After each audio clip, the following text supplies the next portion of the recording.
Today is a celebratory day for fans of the most majestic of college sports. However, Iowa State fans must live with the unfortunate reality of being left out of the festivities, at least in any direct sense. For yet another season, we Cyclones are devoid of a D1 baseball team to fill the stands for. For the second year, though, Iowa State fans at least get to have an alternative, thanks to a former Iowa State softball player, Lea Nelson, and the West Virginia Barstool account. For those of you who don't know the story, after March Madness ended last season, our own Barstool ISU tweeted that we didn't have any sports to cheer for until football, which Lea simply quote tweeted and said, "Well, this is awkward." This tweet, of course, went viral, and the West Virginia Barstool account decided to adopt our softball team as their own because West Virginia has no softball team. It naturally followed that our own softball program would begin to cheer for West Virginia baseball, and the two teams earned the unofficial nickname the Cycloneers. Both teams happened to be playing road series at Oklahoma State at the same time, and our softball program was able to attend the baseball game between West Virginia and OSU thanks to the West Virginia team getting them tickets to the game. From that point in the season, Iowa State softball, who had been underperforming, especially in conference play, turned their season around, stringing together multiple series wins against ranked opponents. The teams even sent each other jerseys signed by the roster of the other team. The legacy of the 2024 NCAA baseball season, and until Jamie Pollard finally gives Iowa State the long-awaited return of baseball, will be us cheering for the Cycloneers and singing Sweet Country Roads. Cycloneers baseball begins their season tonight in a series against Stetson. First pitch at 5:30 Central. Today is Friday, February 16th. I'm Matt Menson, and welcome to the Cornfield Sports Pod. Blake, Yes. College baseball starts today, and I've been counting down the days to this one for a long time, and Jamie Pollard still hasn't given me a team. But we're spending a bunch of money on Cy-Town and a bridge. Nope, he has no intentions. He has no intentions of bringing back baseball, and this we know very well. Yeah, we know it very well, and Major L, Jamie Pollard. Because in an interview he said before that what he wants to do before he leaves Iowa State is renovate Hilton Coliseum. Nothing in there saying about baseball. And I mean, maybe Hilton the Coliseum athletic has its own need for renovations, but maybe give the us athletic baseball. director after Jamie Pollard. That's gonna be like 10, 20 years down. You know what? You know what needs renovations more than Hilton Coliseum does? Cap Tim Field. Because Cap Tim Field has the old press box now, and that's all that remains of it, aside from the playing field itself that club baseball uses. There's no stands there anymore. The stands are all gone. Club baseball deserves better. Club baseball deserves better. Iowa State University deserves better. We deserve a D1 baseball program. See then, if we win like a big game at Captain Field, if I said it right. Yeah. Then we could just celebrate by going down to Welch. Exactly. How's that sound? And in that case, Welch would be on our way back home. Exactly. You can't not go to Welch then. No. But no, going back to the Cycloneer thing, Lea Nelson, the greatest thing to happen to ISU softball. That was the feel-good story in sports last year. It was.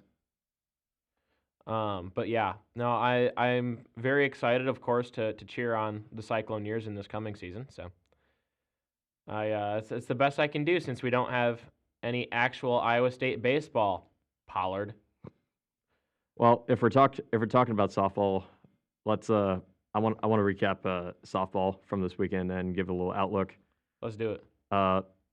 On their trip to Mexico, when you last saw us, they're playing against the number 7 Washington, which they lost to, and then they had a win against Long Beach State. Today they'll play doubleheader against UC Santa Barbara and UNLV. Tomorrow they'll face UC Santa Barbara, and then Sunday versus Bradley. Yeah, they got a busy slate here to start the year off. Yeah, they're on another one of their trips, in UNLV. That's the way the season starts though, is with all these tournaments, these road tournaments, because it's not like we're doing conference series to start the year. It's too cold to play games up here right now. We got snow on the diamond. Oh, if you want to play in the snow. Yeah, I don't think they want to play in the snow. Yeah. That the dirt on the field get kind of muddy. Um, but when it comes to sports that don't have to be played in the snow, uh, there's been a lot of great basketball action in Hilton Coliseum Oh recently. boy. Let's start with the men. Win versus TCU, where they shot 50% from the field and 42% from beyond the arc. Um, dude, our offense for a slow moving game, our offense was on fire. Mm-hmm. Because that's something that just doesn't happen. And yet, like I said, slower moving game. We ran the shot clock down to about 6, 5, 4 seconds pretty frequently. But Trey King and Keyshawn Gilbert among the starters, great days. They both were in double digits, and then Curtis Jones was also in double digits off the bench. They led the scoring for that, and then Bob Jones had 8 points as well. So it was a good day for Iowa State offense for a slow moving game. But the big story of that game, and for the last week as a whole, has been the Iowa State defense. Because TCU was held to below 30% from the three-point arc. We were forcing them into tough shots. And then you can't really attribute our defense to this, but TCU couldn't make a shot from the free throw line either. They shot only 50% from the stripe in Hilton Coliseum. And, I mean, Blake, if you had told me a team was going to do that, I would have thought it would have been us. Because we've had a number of games this year where our own free throw shooting has hamstrung us, but it wasn't this one. Yeah, definitely. No, we caught a break on this. And I'm glad this was a game that we did. Yeah, no, for sure. But yeah, that was definitely a thing, and that was a thread in the Cincinnati game too. Is the defense? We'll get to that in a minute. Yeah. Anything else on the TCU game here before we move on to Cincinnati? This was one game that we did play Juicy Wiggle twice, which I'm honestly not a fan of because that is honestly how we ruined the song for the Hilton crowd. You know what? I reluctantly agree because I love that song. I don't want it to get old. Like you don't overplay it, but you also can't not play it either. And I mean, you know the guy that does the sound at Hilton Coliseum. If I'm wrong, then I'm wrong. But it's been Jeff for me. Yeah. Because he usually makes that call. Yeah, but it's like playing it twice. Yeah, okay, it loses its specialness the second time. But having it not play sometimes and having it not be a tradition, it gains power from being a tradition to play it once at every game. So let's never go back to where we just didn't play it at every game either. I think that was a terrible idea, and that wasn't going to make it go old. That made it become tradition. Well, and the fight song hasn't gotten old, and we play that 20 times a game.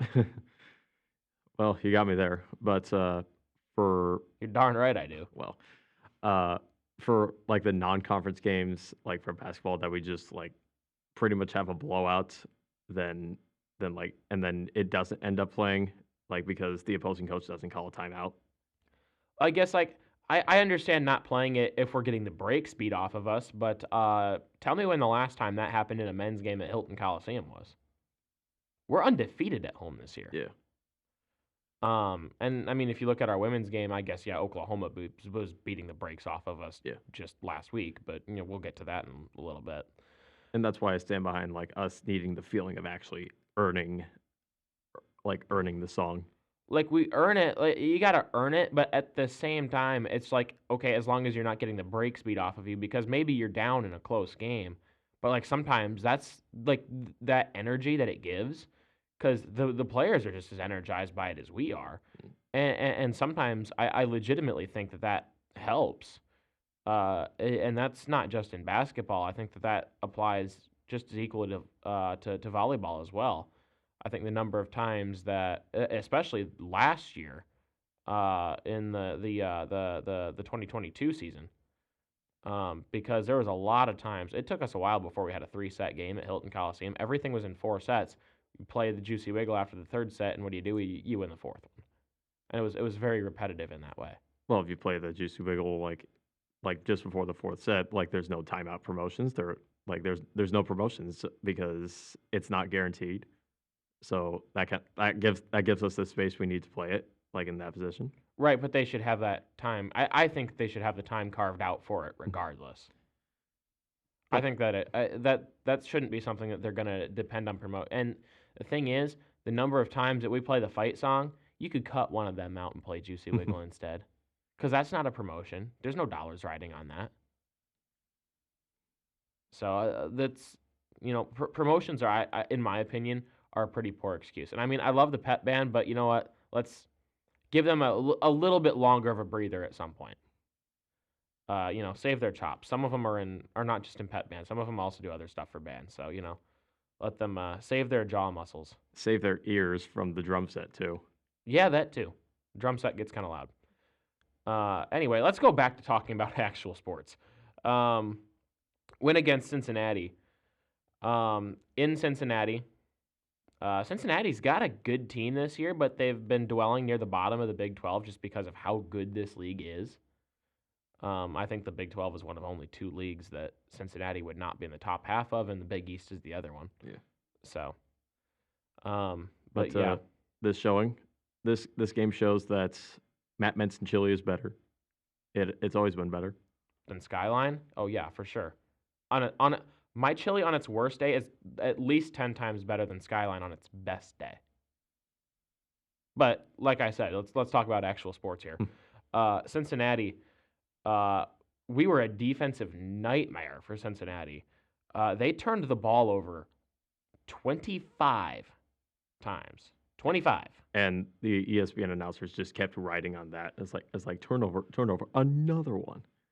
That's something that our defense has been dominant at the entire year. And if you look at turnover margins that compare all of the D1 teams, we have the highest turnover forced ratio, I believe, in the country right now.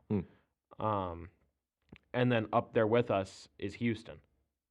So Houston's a little bit better at not giving the ball up than us, and that's going to make for a really good matchup here on Monday. Oh yeah. But before we can start looking at Houston, we've got another one against Texas Tech tomorrow. This one's going to be a big one. They just came off a huge win versus Kansas. They absolutely beat the brakes off Kansas, beating them by 29, and that was at Allen Fieldhouse, wasn't it? No, it wasn't at Allen No, that Fieldhouse. was in Lubbock. Yep. Okay. And as I was writing for this, I was thinking, you know what? This could be a good opportunity to catch Texas Tech in a hangover game, except it might not be. Because there's some other factors that would cause Tech to be very attentive to this game. The first of which is, one, we're a better opponent than Kansas this year. So it's hard to have a hangover game from one opponent when your next opponent is someone that you're more likely to be focusing on if you have to choose between the two anyway. Tech stands immediately behind us in the conference standings, and a win will cause a tie that they will hold tiebreaker.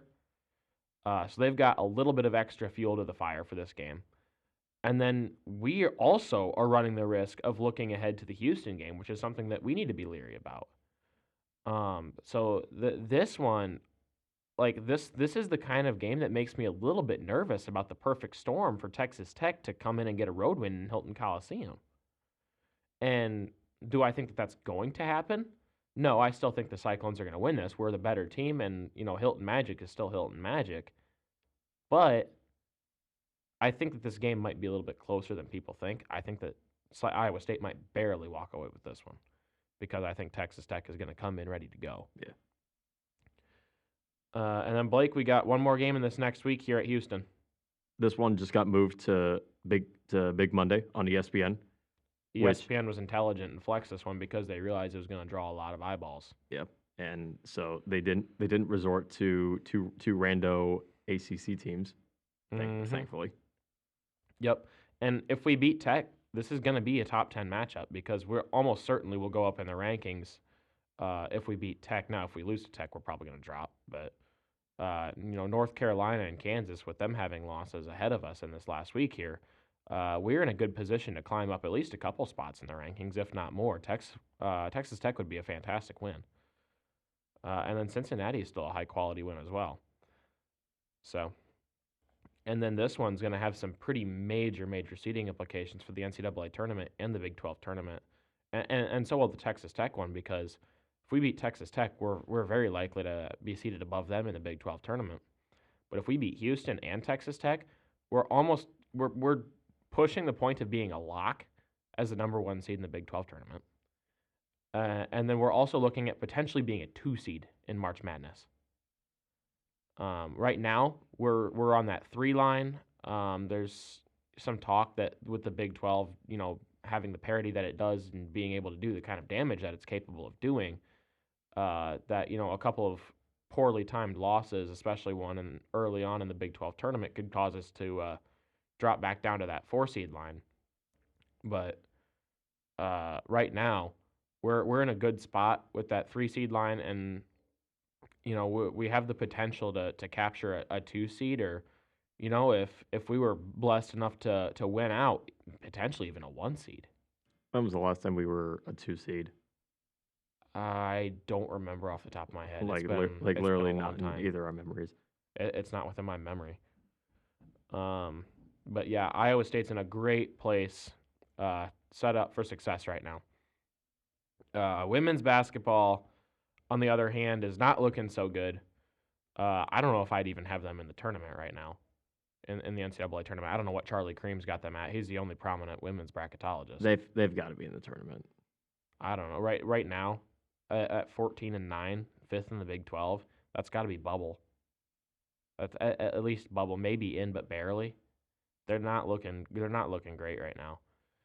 I mean, that loss against Oklahoma was really damaging too, because especially on the defensive end of the ball, Oh yeah, we just looked terrible.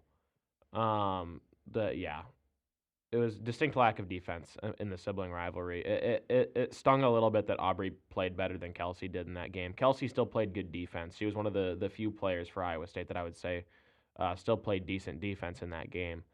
But for the most part, we were repeatedly missing assignments, leaving shooters open. And we just generally look sluggish going up and down the floor, sluggish to set screens in this game, sluggish moving off of defensive screens. Stuff just, it was not going for us. The energy was not there. And I think that after this game, Bill kind of drilled that into them because effort looked like a problem in that game. And, when we played K-State here this last Wednesday night, it was the stark opposite. All of the descriptions that we would give to the Oklahoma game did not apply to the K-State game at all. But I mean, the stuff that I got written down here, win against K-State here, our defense was aggressive. We forced the Cats to make difficult shots. We moved quickly. Our conditioning in this game looked a lot better. We found ways to score against a very tough K-State defense. I'm looking at this defense. I'm watching this game, right? And K-State's got a good defense. They had good matchups against us. They were good at staying on their matchups. They were good at playing aggressive. They were good at staying tight, keeping the defenders tight to us without fouling. It made it tricky for us to get to the bucket a lot of the time. But a lot of times when we were able to get to the bucket, it did result in foul calls. We ended up shooting 36 free throws as a team. And how many did we make? 31. And combined here, our two best free throw shooters on the night, Addie Brown and Emily Ryan. Addie was 8 for 8. Emily Ryan was 10 for 10. That's a combined 18 for 18 from those two players from the stripe. I think we need to hold a free throw clinic for our men's team. Potentially. I would not decline that. I think that's not the stupidest idea I've ever heard. While explaining this game, you also forgot to mention that this was double overtime. Yeah, that was only a little bit important. We come off that Oklahoma game where our conditioning looked poor, and then our conditioning looked good in a double overtime game.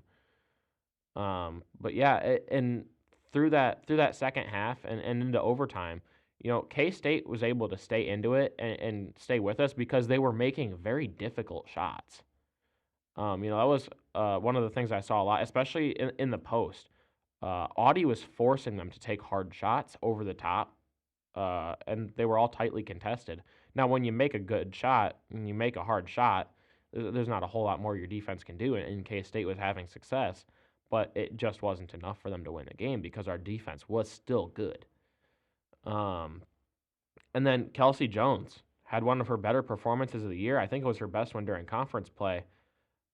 Scored 13 points, was leading scorer off the bench, including 3 for 4 from the 3-point line and 4 for 4 from the free throw line. So she was another perfect free throw shooter on the night. And then, 75% from downtown. Great night for Kelsey.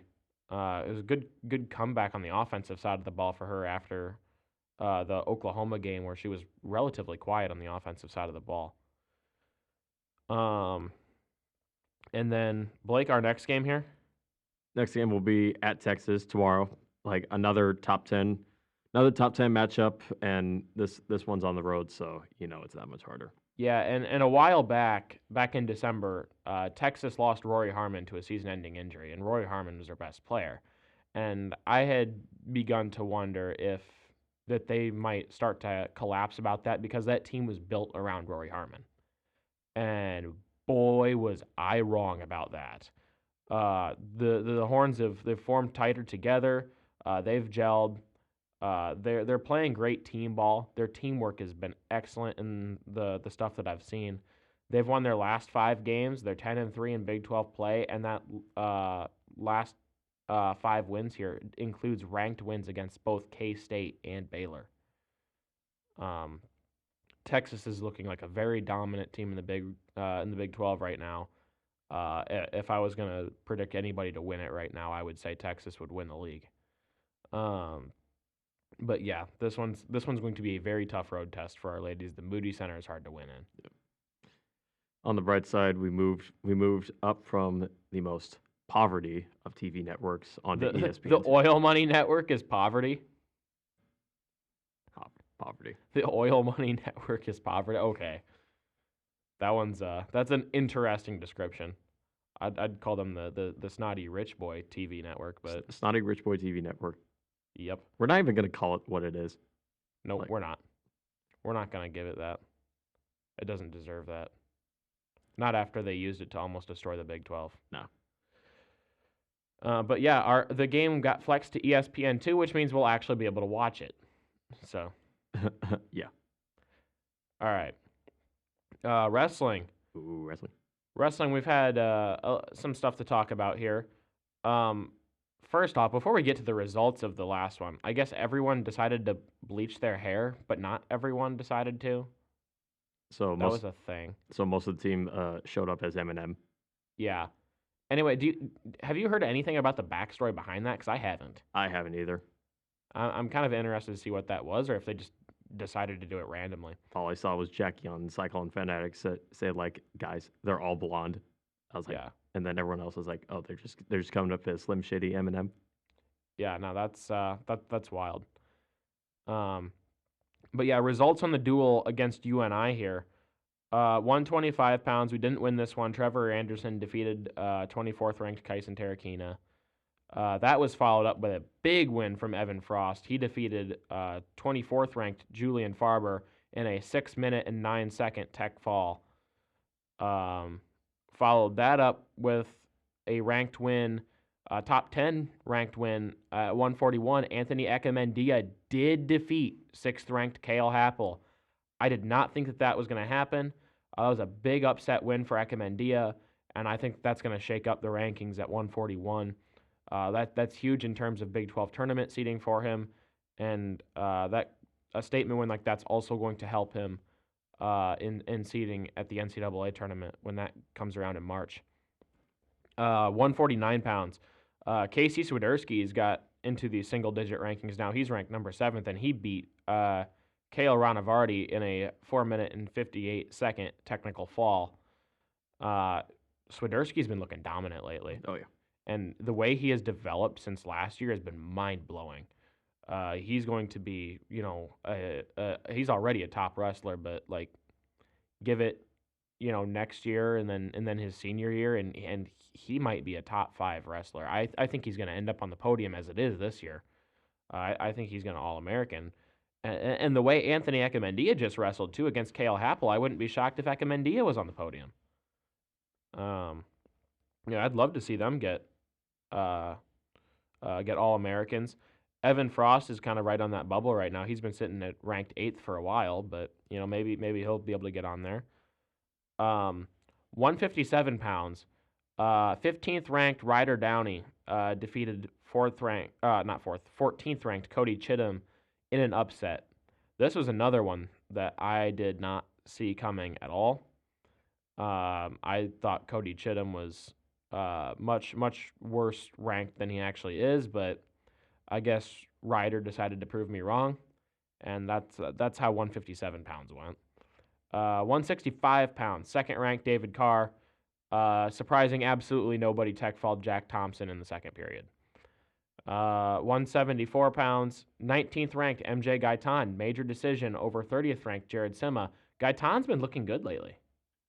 Like, I mean, you got any further commentary beyond that? But Gaitan's looked aggressive lately, and he's been going out, getting scores, getting takedowns. He hasn't looked quite as conservative as in his wrestling approach as he has, particularly last year. And I think that aggressiveness is rewarding him because he's getting more takedowns instead of waiting for another guy to get a shot in. Yeah, just dominant showing all year. 184 pounds. This one, again, a result surprising absolutely nobody. No. Top-ranked Parker Keckeisen for UNI defeated Tate Nakgaboren in a 6-minute and 39-second tech fall. I think the only thing that was surprising to anybody about this was that Nakgaboren lasted as long as he did. Yeah, I was going to say the same thing. Because, to be honest, I was totally expecting Keckeisen to pin him. And pin him pretty early. And that's no slight to Nakgaboren, but Parker Keckeisen is just a really, really good wrestler. And if I had to guess, I think Keckeisen will win 184 pounds in March. I think he's going to end on the top of the podium. 197 pounds. This one was an interesting one for me because one of my friends from high school, 23rd ranked Wyatt Volker, defeated our Julian Broderson in a decision. I think that one was to be expected. Julian Broderson's not even ranked anymore. Yeah. And then at heavyweight, Younger Bastida came out absolutely dominantly. Tech fouled Adam Aronson in the first period using only takedowns. And then on his last takedown, just honestly, was kind of adding insult to injury. 4-point near fall just to exacerbate the score. But yeah, that accentuated an absolutely dominating victory. Younger Bastida has definitely earned that third-ranked spot at heavyweight, and I look forward to seeing the chance to having the chance to see him wrestle some of the top-ranked guys in the NCAA tournament when that rolls around. And I'm excited to see him wrestle Zach Elam too when we host Mizzou here in a couple weeks. Yeah. Or that's about a week from now, ain't it? February 25th. And today's the 16th, so it'd be 9 days from now. It'd be next Sunday. Yep, 25th. Yep, next Sunday. So that'll be when we host the final duel against Mizzou. Wrestling has nothing in between now and then because the Last Chance Open, which was scheduled for Sunday, was canceled due to not enough competitors. Same situation as last year. This didn't really shock me at all. There wasn't very many people there 2 years ago. And then, yeah, final duel will be February 25th against Mizzou, and we'll finally get that David Carr and Keegan O'Toole rematch. Yep, and this will be in Hilton. It'll be in Hilton Coliseum this time. This will be the first time they faced off in Hilton Coliseum. Carr is 2-1 against O'Toole. He beat them in duel last year. Carr beat O'Toole at the Big 12 tournament last year. And then Keegan O'Toole defeated David Carr in the NCAA tournament last year en route to a first place finish at 165 pounds. And then, of course, Bastida will face Zach Elam, as mentioned. He struggled against Rocky Elam at 197, but Bastida has been looking much stronger. He's been looking faster, somehow faster at heavyweight. You don't say that about a lot of guys. And to be honest, I think Rocky Elam's a better wrestler than Zach Elam anyway. So I think Younger Bastida should be able to beat Zach Elam when that comes around, but that's going to be a matchup worth keeping an eye on because that's going to be a top 10. That should be a top 10 bout. All right. Let's see. Blake, high speed wins real quick. Yes, real quick. High speed. High speed, sure. Gymnastics. I keep talking about gymnastics. I'm not stopping. They placed second in a tri-meet between SEMO and Colorado. They only came behind Colorado, but upcoming they'll have another tri-meet between Denver and West Virginia. Didn't they already have a meet with Denver? This will be a tri-meet, but this one will be at West Virginia. Okay. All right, and then tennis. Tennis. After this, I'm leaving to scope out the match between our girls and the team out east, because if the team out east wins, it's over. The Cyhawk series is theirs. Well, in that case, win this one for us, tennis, because we can't give the team out east that we can't let them have that. No. I'll make sure. We can't give that up. I'll make sure it doesn't happen. You better make sure it doesn't happen. Yeah. All right. We got some pro sports stuff to talk about, as always. This will be the last week that we have any gridiron action to talk about, because last week was the Super Bowl. And Matt's Iowa State is sad, and I'm not, because my Kansas City Chiefs have repeated as Super Bowl champions. I swear, if Chiefs Kingdom reigns. If Chiefs go for a three-peat next year, then wow. Then joy to me. Joy to you is right. Joy to me. Because I'm going to enjoy this dynasty while it lasts, because as soon as Andy Reid retires, it's all over. Mm. Nah, last Sunday I was not well. I was not well for a second, but I got over it. I'm fine now. Dude, the Chiefs' defense in that game was fantastic. Yes. And Coach Reid was blown away by how good our defense is, because it's not like San Francisco was playing like bad offense in that game.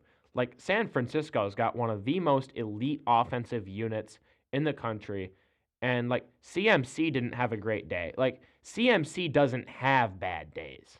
Like, CMC is that talented of a running back. That's what the 49ers got. He doesn't have bad days. And the Chiefs were able to limit him. That's a testament to the Chiefs' defense, because CMC, like I said, CMC doesn't have bad days. And when it comes to, receiving and things like that, I think maybe the 49ers underutilized George Kittle a little bit. Oh, I did. Or I think they did. Yeah, and I think that's a fairly universal opinion right now. But, you look at what they've got in the wide receiver room. If you look at any wide receiver duo in the NFL, Deebo Samuel and Brandon Ayuk, if not the top, they're up there. And I think maybe you could contend that Tyreek Hill and Jalen Waddle are better. But can you think of anybody else? Any other wide receiver duo that could be better? Because I can't. I think maybe you could make the argument that Jalen Waddle and Tyreek Hill is a better duo, but I don't think you can say that absolutely. I mean, anything else come to mind? Because you look at Minnesota's got Justin Jefferson, and then their next one is Jordan Addison. Is that duo as good? I would say no. Justin Jefferson's really good, but I don't think Jordan Addison's quite up to snuff.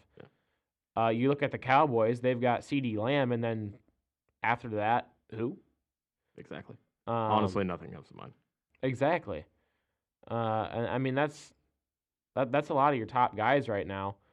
You look at, Seattle doesn't really have anybody. They've been known for having good quality duos, even when they don't have, a breakout star in Seattle. They didn't have that this last year. No. I guess you look at, I don't know, Puka and maybe Cooper Kupp, but that didn't really go. Cooper Kupp didn't have a terrific year this last year. I really don't know any other way to look at that right now. Debo and Ayuk are fantastic. Um, but one of the things that made a huge difference in this game too, outside of just the play-by-play stuff, some of the strategy that went into this game, because this game is, as we know, was the second Super Bowl to go into overtime, and in the playoffs, both teams get a chance to have the ball regardless of whether or not a touchdown is scored first, which gives the advantage to the team that was on defense first, because then that team knows what they have to do. San Francisco apparently didn't realize this, and their players and coaches have been filmed saying such. They didn't realize that was a rule. Yeah. And that's tough. The Chiefs knew that was a rule. They read the rule book, I guess. That's your job to know. It's not like that was hidden information. It's not like that was a secret that only the Chiefs knew. No, the Chiefs did know this, and they've been strategizing this since preseason. And like you hear those recordings, like Mahomes is constantly saying as like, we want them to get the ball first. We want them to get it. It's like, oh, they won the toss. They won the toss. And it's like no, they want the ball. They're gonna get the ball. Like, just acting so surprised. And Travis Kelce also heard that, and he's like they want it. They want it. They can have it. They can have it. Yeah, which, I mean, that's just you have to know what you're doing in order to form a strategy, and San Francisco just wasn't aware, and lack of awareness by your team's coaching staff, by your captains, whoever's making that call. That's you got to know that. That's part of your role on the team, and when you make that mistake, it is detrimental to your entire team. So what also was detrimental was the 49ers just losing guys left to right, losing guys like even before they get on the field to make a play. Yeah, that's another thing. I mean, injuries happen though in the game. It's a team sport, and you got to have the next man up mentality. And it's one thing, when and it's one thing to say that. I say that in this instance because San Francisco still had most of their roster out on the field. It's another thing because we talked about this in the exact opposite sense when Florida State got hammered in their bowl game, but that was because Georgia was playing their practice squad. So because that's a different team wearing the same colors. But yeah. San Francisco, the next man up mentality, and they stayed competitive. So they had that next man up mentality. It just wasn't quite enough. And the Chiefs, the Chiefs, the next man up mentality is kind of an anomaly with the Chiefs because Kadarius Toney was scratched for this game, and that was probably an upgrade for the Chiefs because he's got butterfingers. So that probably helped the Chiefs. And I mean, MVS is known to drop passes now and again, but holy smokes! When you look back at the trade deadline and the Chiefs getting Mecole Hardman back from the New York Jets, you look at that in hindsight and you say, "Oh man, I'm glad they did that now," because thank you, Mecole Hardman, for scoring the Super Bowl winning touchdown. That made a huge difference. So that's a big one. All right. Not too much more to get into with that. NBA, the Minnesota Timberwolves right now are looking dominant in the West Conference. In the last week here, they won at the Clippers, at the Trailblazers twice, and now they're 39-16. They're first in the Northwest. They're still the number one seed in the Western Conference.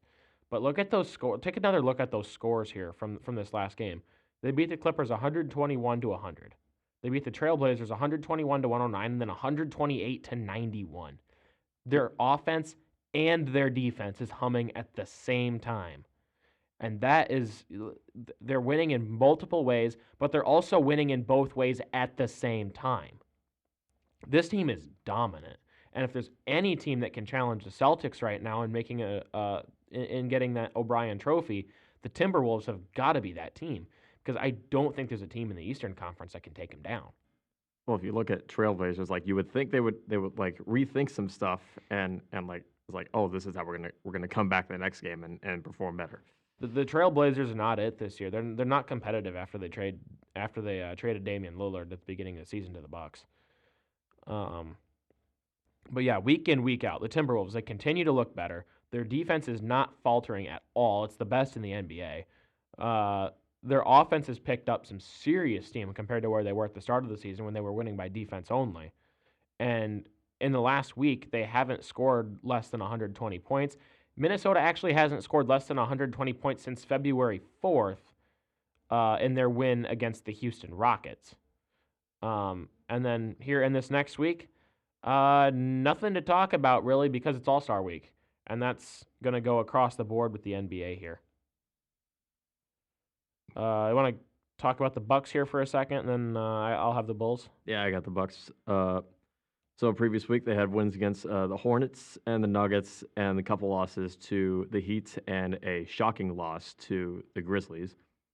The Grizzlies suck. What are you doing? Yeah, like bro, Bucks. What the heck?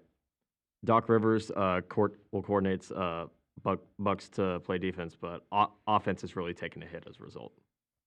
Yeah, I mean, right now the team, it just doesn't look as consistent as it typically does. And now, granted, before its consistency was consistently great offense and consistently bad defense. Now it's inconsistency on both ends. So sometimes you get a good offense and a good defense on the same night. Sometimes you get good offense and bad defense. Sometimes you get good defense and bad offense. And sometimes you're getting bad offense and bad defense. That's what that Heat game looked like, where they just looked like they didn't show up. And then No, they clearly didn't. And that's pretty much what happened against the Grizzlies too, because that's how you end up in a close game against the Grizzlies in the first place, unless you're named the Detroit Pistons. And then a close game against the Grizzlies is a good night. Yeah. Don't be the Detroit Pistons. Yeah, no, upcoming Bucks is the All-Star week too, so. Yeah. There's been questions up in the air like after this Grizzlies loss, but I think they'll use this setback as motivation. Well, I mean, that's the hope for the Bucks, not the hope for me, because I want the Bucks to keep losing since I'm a Bulls fan. Let's talk about the Bulls. Yo, Bulls. Not the greatest week here. They're still fourth in the Central, 9 seed in the Eastern Conference. No changes there. They had a loss in overtime at the Magic before winning at the Hawks, and then a very tight loss at the Cavaliers. But what I'm starting to get a little bit concerned about with the Bulls is the management being a little bit overconfident in their roster. Because once again, they've repeated this now. They were the only team not to make any moves at the trade deadline. And the intent appears to be to re-sign DeMar DeRozan following the season, the same thing they did with Nikola Vucevic last year. But that leaves some serious questions about what do you do about Zach LaVine, and maybe not quite as importantly, what do you do about Lonzo Ball? Because right now, they're both taking up a lot of cap space and contributing little to nothing on the court. LaVine's been injured more of the year than not, I think, at this point. And he's commanding a pretty high payroll. And Lonzo Ball obviously hasn't played a single dribble this year. And he's taking up a pretty large amount of space on the cap as well. Now, Lonzo Ball, I think, when you get past this year, if he's not coming back next year, I think that they might declare his injury career ending, and then that's just it. And that would allow the Bulls to clear up some cap space. But until they get that figured out, I don't see how the Bulls are going to have any chance at competing for an O'Brien Trophy. But they'll have some work to do here in the next week before they get back to having any games. But yeah, it's All-Star Week time, so nothing here in the next week for anybody in the NBA. And then, of course, we got hockey to talk about. The Wild here in the last week, win against the Penguins 3-2, win at the Golden Knights 5-3, win at the Coyotes 3-1. They're on a 4-game win streak, and they've won 7 out of their last 9. They're definitely starting to find their groove after just losing it back in January. Yeah. Well, Blake, you know what I'm seeing as a common thread here for the Wild? Defense. Their defense has been solid. It's getting back up there. Their defense has been solid. And scoring over 3 goals in each one of these games here in the last week is good too. But you're only allowing 2 goals against the Penguins. You only allow 2 goals a game. That's going to win you most games.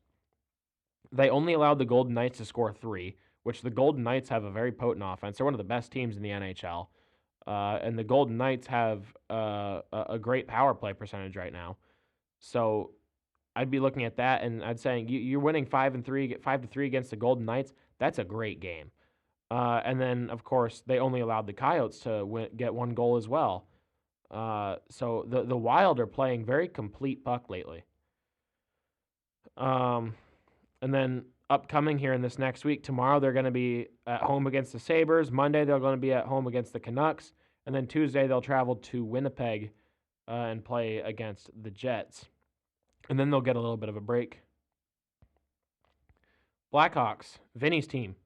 Vinny's back there in the control room trying to smile and just shaking his head because the Blackhawks continue to be absolutely awful. They had an OTL against the Rangers, so they got 1 more point in the last week, Vinny. Well, they only got 1. Yeah, you get to smile. They got a point.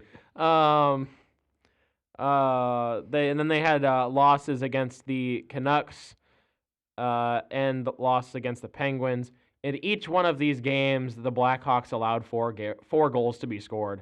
That's a good way to not win very often.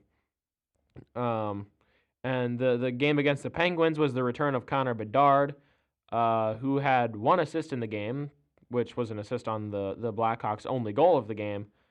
And Blake is Connor Bedard is still one of the best rookies in the NHL.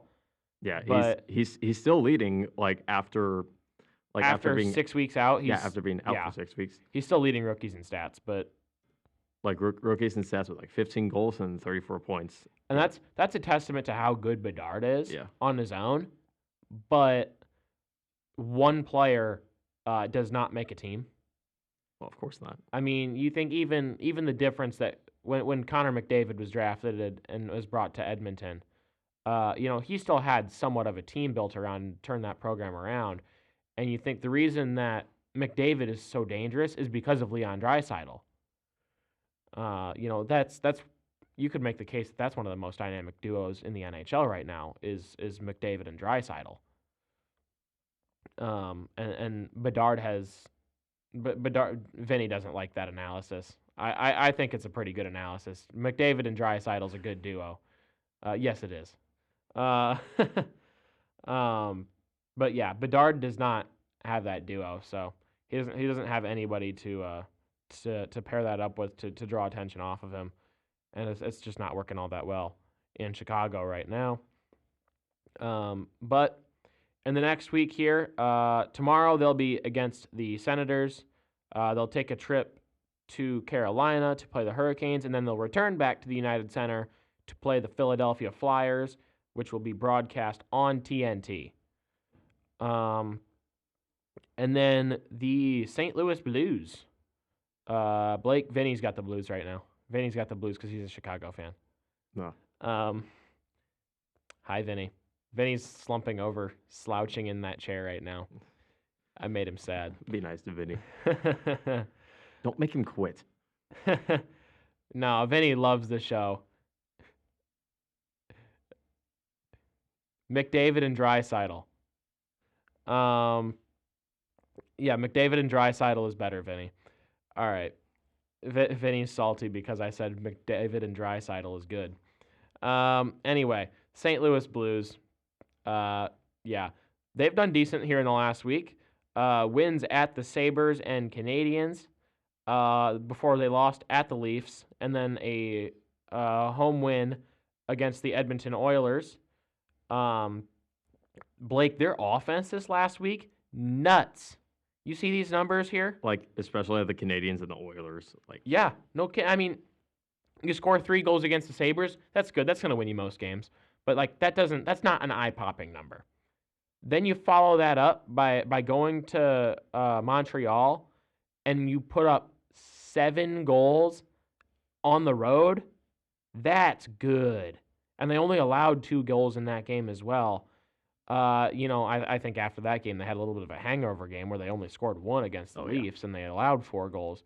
But then you come right back to the Enterprise Center and score 6 more goals against the Oilers. And they won that game to 6-3. So, yeah, that offense is turned on here in this last week. And they only outnumbered Montreal in shots 36-32. So shot efficiency, that's a big deal because that means you're making about 1 out of 5 shots. That means your offense has got to be doing a good job of screening the goaltender and things like that. So that's good stuff there from St. Louis. They had 3 goals in power play in that one. And then the game against the Oilers was an even more extreme story because they didn't even outnumber Edmonton in shots. They were outnumbered by Edmonton in shots 38-30. Which that's not exactly a formula to win games, only having 30 shots. You're definitely not going to score 6 goals most of the time when you do that. But again, they're scoring a goal 1 out of every 5 shots on goal. And in that one as well, 3 goals came either by power play or empty net. So here in this last week, the Blues are taking advantage of the opportunities that they're given. With the power play, empty net, whatever. That's the most opportune time to score goals, and the Blues are leveraging that, and that's what good teams do. They're still sitting at 4th in the Central, and they're in a good spot right now. And then upcoming here for the Blues, tomorrow they're going to be against the Predators. Monday they get a rematch against the Maple Leafs. This time it's going to be at the Enterprise Center, and it's going to be on ESPN. And then Thursday they will host the New York Islanders. For Major League Baseball, we are getting closer and closer to that season. Spring training's gonna be getting going here before stuff too long. Some of the players are starting to report. Outfielder Nick Gordon was traded from the Minnesota Twins to the Miami Marlins in return for left-handed pitcher Steven Okert. That's all we got going on with the Twins. The White Sox signed Mike Moustakas to a minor league deal. Last year, he was with the Angels and the Rockies, hit .247. Part of that minor league deal that he was signed with is he will be at the Major League spring training, so he'll get a chance to step up and to prove himself there, and to get some big league time. You hit .247 in the big leagues last year. That's not bad. The Kansas City Royals. Blake, did you see the renderings for the Royals' new ballpark? I have not, but after reading that, I kind of got feels from that. You'll have to take a look at it because they look pretty good. Yeah, I like that kind of brings me down a little bit because sometimes I like driving by the Royals Stadium. Kauffman. So like Kauffman looks nice on the outside, but I think you've heard the same thing, that a lot of the offices and stuff like that on the inside are starting to get really really old and worn out, and that there's problems like when it rains and stuff like that. So there's some issues with that. Fair enough. But yeah, the new ballpark, the plan is to put it in the location of the old Kansas City Star building, which is empty, so they'd tear that down. It'd be across from the T-Mobile Center right by the Power and Light District. And it would include turning a large part of the surrounding area into like a natural, like park type of area. A lot of natural landscaping, grass, trees, sidewalks, all that good stuff. And just develop a good business area for sports, and for the development of that area, maybe you eventually attract expansion or relocation from the NHL or NBA into the T-Mobile Center. That would be big for Kansas City. And then the last piece of news here we got for Major League Baseball. The Brewers dealt left-handed pitcher Clayton Andrews to the Yankees in return for prospect Joshua Quezada, who's playing in the Dominican Summer League. Last year, he was 6-0 with 4 starts. So make sure you follow the Cornfield Sports Pod on Twitter at CSportsPod. Blake, where can they find you at? Find me, as always, at Blake Attack 1846. You can find me at the Menson Minute. You can find Vinny at VinaciousD23. Of course, tap the follow button on Spotify, the plus button on Apple. Subscribe to us on YouTube, Rumble. This is Blake Peterson. I'm Matt Menson. Our producer is Vinny Cataldo, and this has been the Cornfield Sports Pod.